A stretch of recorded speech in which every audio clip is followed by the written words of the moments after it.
I can't swallow pills. I can't do it. You know, if you take your left hand and then squeeze your thumb in your fist, it'll actually suppress your gag reflex?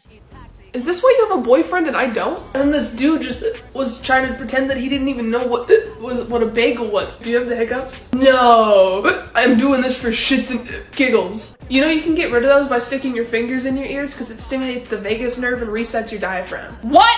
I am just not feeling my hair right now. Like, is that dandruff? You know, if you put a little bit of vodka in your shampoo bottle, it'll get rid of dandruff, make your hair stronger, shinier, and grow faster. All I heard was vodka.